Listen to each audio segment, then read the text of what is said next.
అబ్బో ఇక్కడ కేజీ చీరలు కొంటే అర కేజీ చీరలు ఫ్రీ అంట. మంగళ్య షాపింగ్ మాల్, కేజీల్లో సేల్, టన్నుల్లో ఆనందం. అమెరికాలో పనిచేయాలనుకునే విదేశీ నిపుణులకు, వారిని నియమించుకునే టెక్ కంపెనీలకు భారీ ఊరట లభించింది.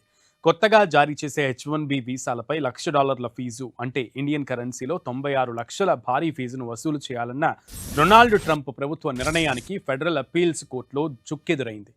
ఈ ఫీజు వసూలును నిలిపివేస్తూ దిగువ కోర్టు ఇచ్చిన ఉత్తర్వులను నిలిపివేయాలంటూ ట్రంప్ యంత్రాంగం దాఖలు చేసిన అప్పీల్ను కోర్టు తిరస్కరించింది.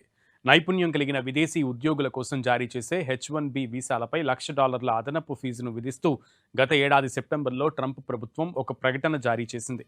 దీనిని సవాల్ చేస్తూ 20 మంది డెమోక్రటిక్ రాష్ట్రాల అటార్నీ జనరల్స్ కోర్టును ఆశ్రయించారు. విచారణ జరిపిన దిగువ కోర్టు అమెరికా కాంగ్రెస్ ఎలాంటి అధికారం ఇవ్వకుండానే ప్రభుత్వం ఈ ఫీజును విధించిందని, ఇది చట్టవిరుద్ధమైన పన్ను కిందకు వస్తుందని పేర్కొంటూ జూన్ 8న ఫీజు వసూలుపై స్టే విధించింది. దిగువ కోర్టు తీర్పును నిలిపివేయాలని కోరుతూ ట్రంప్ యంత్రాంగం బోస్టన్ కేంద్రంగా పనిచేసే ఫస్ట్ సర్క్యూట్ కోర్ట్ ఆఫ్ అపీల్స్లో పిటిషన్ దాఖలు చేసింది. దీనిపై విచారణ జరిపిన త్రిసభ్య ధర్మాసనం ఈ ఫీజును విధించే అధికారం తమకు ఉందని నిరూపించుకోవడంలో ప్రభుత్వం విఫలమైందని స్పష్టం చేసింది. దిగువ కోర్టు తీర్పును సమర్థిస్తూ ప్రభుత్వ అప్పీల్ను తోసిపుచ్చింది.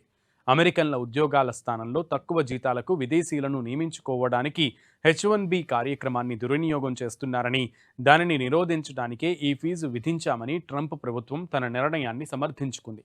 సాధారణంగా వివిధ అంశాలను బట్టి H1B వీసా ఫీజు $2,000 నుంచి $5,000 వరకు ఉంటుంది.